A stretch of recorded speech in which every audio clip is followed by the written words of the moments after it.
guide to how to get the most out of Zoom for online training. My name is Simon Fraser. I'm the Education Advisor at NACT UK and also the Director of Doctors Training. And we've had to adapt massively over the last year to bring online virtual teaching, and they're quite daunting on the different platforms, but I want to sort of take you through a bit of a guide how to get the most out of them. So what I've done is I've opened up the Zoom on my desktop. Before I start my session, I'm going to open the documents that I'm going to use because it's useful to have them open in the background. So I've got my PowerPoint slides. I've got some notes that I'm going to use in the session. I've got some links and different things I might want to post in the chat. I have a case scenario that I'm going to use, which I might want to share, which I've actually sent out to the delegates before they join the course, because then you give people some tasks to do before, and then you can bring them in to have some discussions. So you get to your launcher for Zoom, and if you go into your meetings, I have a number of meetings scheduled. So I'm going to use the supervisor's workshop, and I'm going to start that up.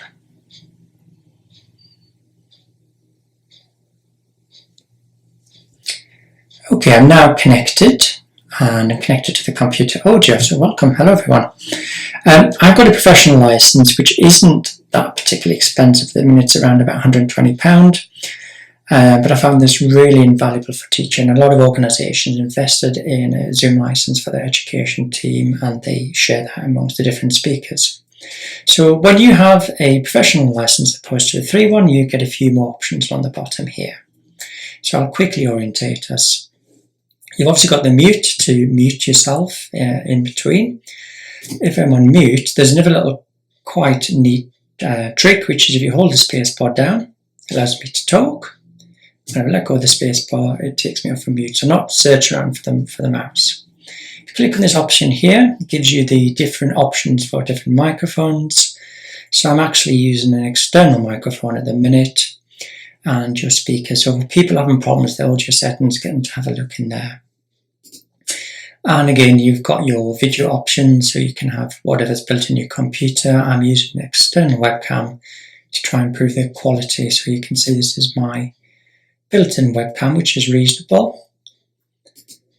But I'm going to use my 4K Pro, and I can manage it and get the depth I want in terms of capturing the frame. So have a little look at the options here. We've got the security one, which allows us, if I want to lock the meeting so nobody else can come in, I can allow participants to share screens or not, allow them to post it in the chat, however they can mute or unmute themselves. So those sort of controls.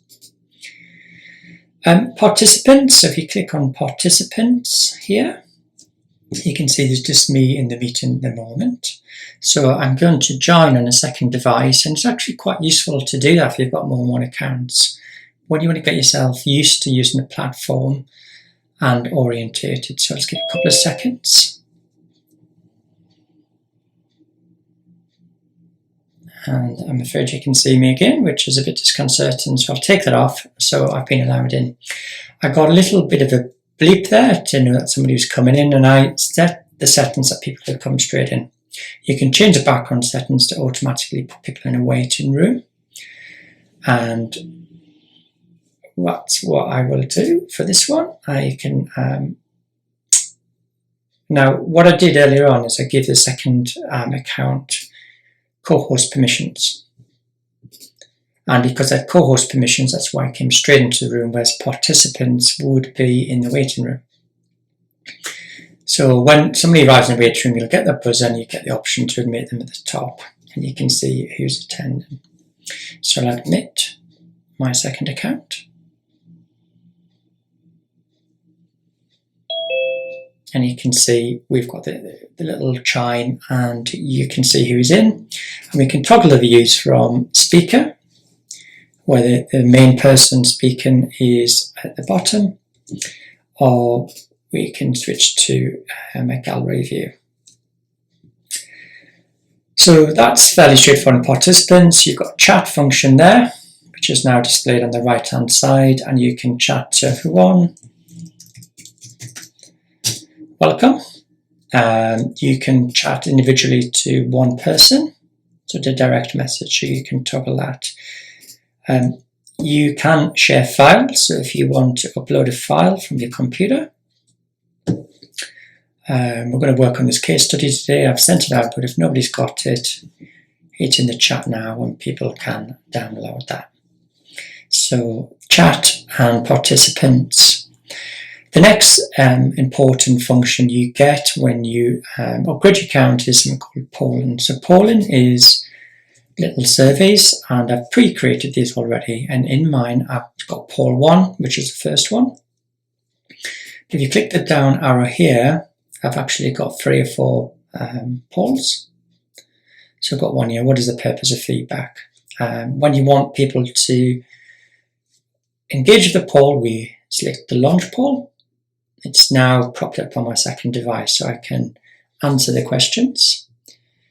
And as I'm doing that, and I click submit, you can see that one person submitted. So if you've got 10 people, you can see how many people have responded to your polls, and when you're happy they've had enough time, you can end the poll. Now, at the minute, the poll is just visible to me as the instructor, so I need to share the results. I'm going to share the results. Everybody now can see the answers, and we can use it as a discussion. And then when I've finished, I want to stop share and close it down.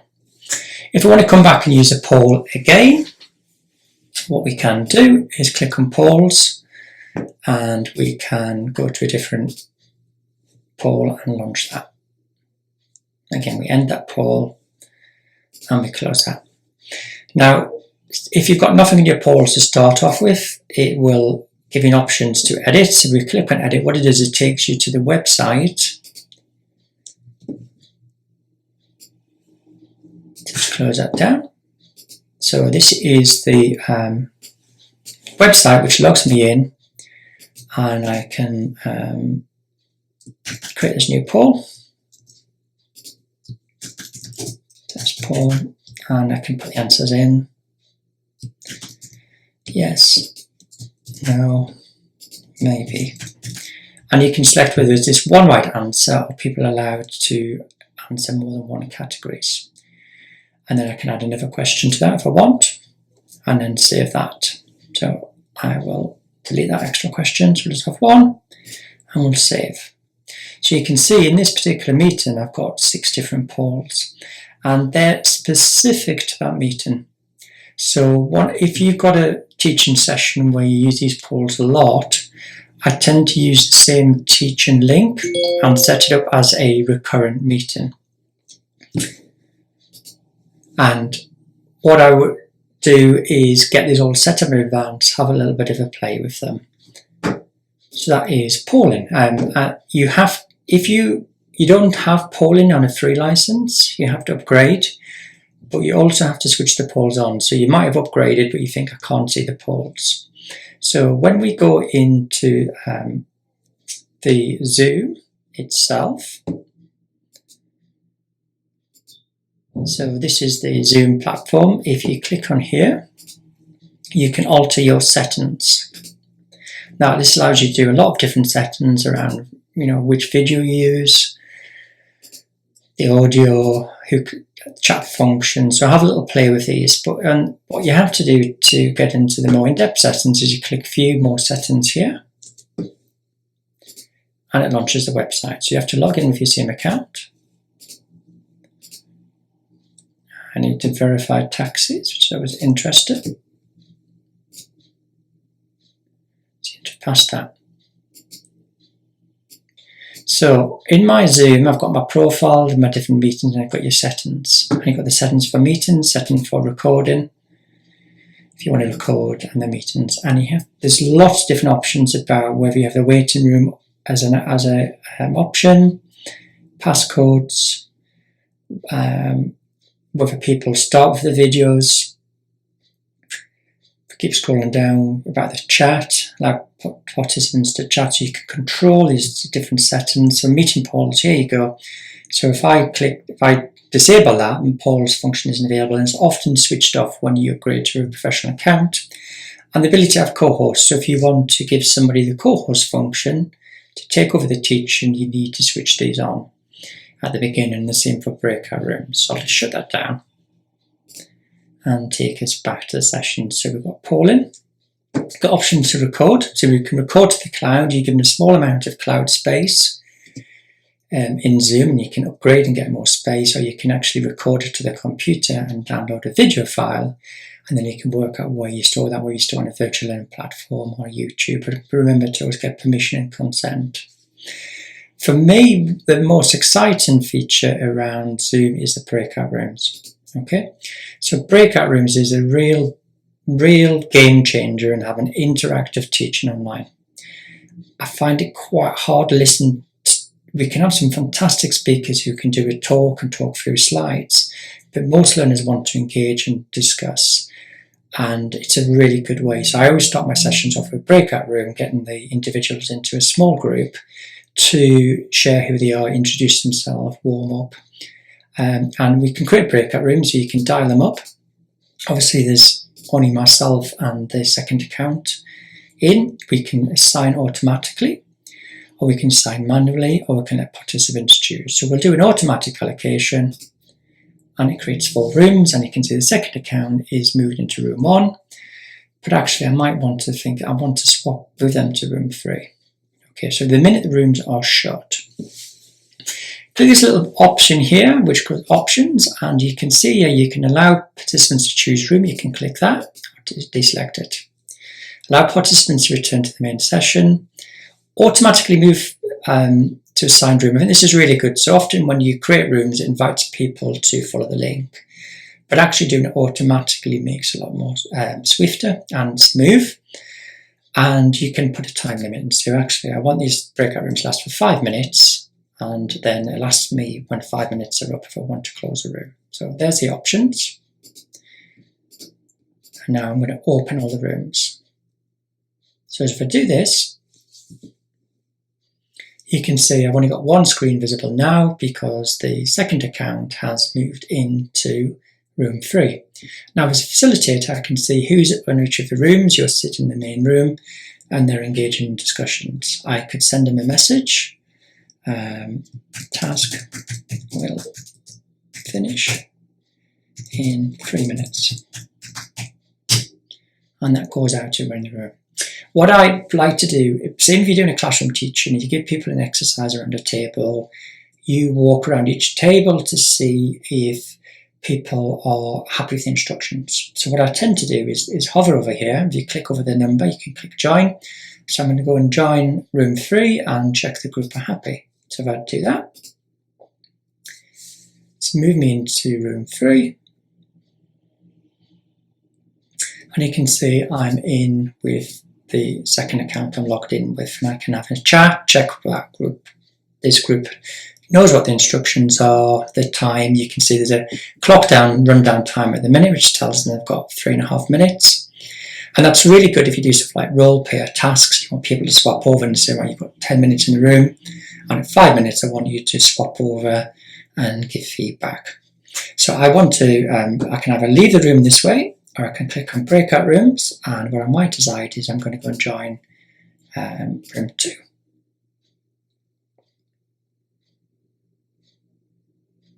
And I'm now in the second breakout room on my own. And I've come to the end of the session, and what I'm going to do is I'm going to close all the rooms. So I leave this little bit window open, and I'm going to just cross the right hand of my screen. And what will happen in you can see in about 1 second, everybody will be pulled back into the main session room. Okay. So you want to now engage with the group and discuss feedback from each of the breakout rooms. I'll put this up on the screen. And I've got it to the right, and I can see, okay, group 3, so that was Simon and Phil and Lisa. Who's your spokesperson? Would you like to feedback? And I can again have a look at room 4, so it makes it more personable and interactive. And what I tend to do is do tasks, discussions, come back feedback. You can do all sorts. You can do mini coaching, you can do role play, you can do debate. And the value of the small rooms is it's really, people are really uncomfortable speaking up in a video room of 20, 30 people, and not everybody gets a chance to participate. And using it, asking people to select a spokesperson from each group and then rotating the spokesperson so you engage with everybody as you go along. So let's close that. So that's breakout rooms, and let's go back to speaker view and gallery view. And then we then have the share screen. Okay, so this is one of the really important functions. If I click share screen, I've got basic, advanced, and files. For most of what you need to use, it's basic. Okay, so there's a whiteboard, and you can see, because I've already got these documents open in advance, that there is options. Okay, so I've got a case I wanted to discuss. I can double click on that, and what people are seeing now on their screen is just this case. And what I've got as well is I've got the little video up here. So I can, what I tend to do is center that under the camera. So when I'm looking at the video, I'm looking at the camera. I can have it switched off. I can have just one person who's speaking, or I can have everyone. And you can stretch it and make it bigger. And likewise, you can do that. Okay, so I'm going to stop sharing that item. And my recommendation is jumping in and out of sharing screen.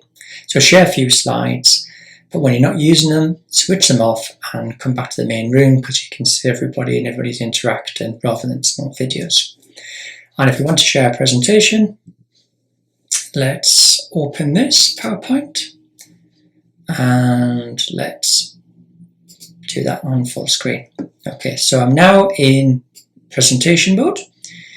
And what you can see is I've still got my video, and I've got the video of my participants. If I had like 12 participants, you drag the corner here, and the same you do this, and on that view you can see all 12 people. So one of the hard things about talking to slides is you're looking for that interaction, and I always have the video available up there. And you can click on the slides, and you can walk through the content, have a bit of discussion. This is talking through different leadership models. You can annotate your slides. So I don't use this a lot, but it is an option. So if you want to draw on the slides, to highlight things, bring things to attention. Okay, so I'm just going to stop share for a second. So that's how you share screen in terms of the different slides, and come back. So, and you can, this little arrow there means you can allow people to share, so it can be only you or it can be everyone. When I share the screen, I've also got, as I said, different docs. I've got advanced features, so we can share portions of the screen. We could share a video file if you wanted to, and individual files themselves. One of the things I quite enjoyed doing is through the chat is if I want to show video. So I mentioned earlier on, if you have files on, what I'm going to do is going to take my slides off presentation mode, back on the main screen. And down here, I've got my little notes. So what I've got here is I've actually got a video. And if I want people to use a video to make the session interactive, something like a case scenario and something to debate and discuss, what I do is I post that in the chat to everyone, and I get the link. And what I'll say to people is, we're going to watch a video, it's going to be about 8 minutes long. I want you to switch your camera off and mute yourself, open the link in the side, which will open up in a new window. When you've finished, come back and we will discuss the case. So switch off my video, mute my microphone, open up the scenario, which is a YouTube clip, Ben, thanks for your help today. and then we can watch the video till it goes to its end. Close that down. I've switched my video back on, and the facilitator knows that I've watched the video, and now we can discuss this. And that video was linked to a case, which was this file here, which was the case of Dr. Stone. So we had a debate about how to manage this, and then we went into a video. So you can really make these sessions very engaging, which is really important for a facilitator because it can get quite fatiguing. So back to stop share. I've got my main options. And really, that is all of the functions you need to have a really engaging interactive session. Participants, to remember that if you want to co-facilitate, we can go over here and I can give my colleague the full host features, which means all these options at the bottom are now available on their account, even if they've got a free account. I can make them a co-host, which means they've got the same, a lot of the privileges I have in terms of managing the slides. I can rename them.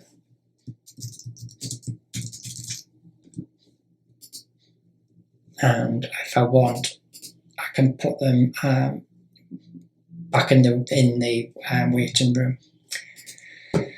Often a lot of people are talking at the same time and you get this background interaction. So another key thing is the ability here to mute all. And there's a few more options. You can mute everybody on entry and control whether participants can mute or unmute themselves.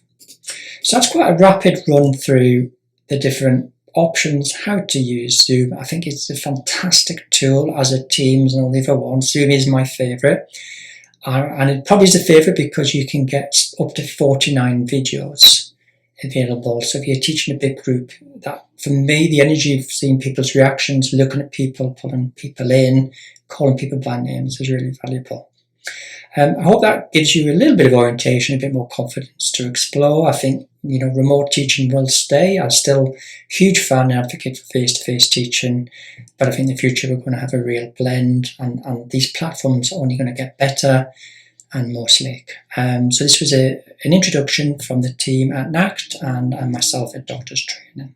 Thank you.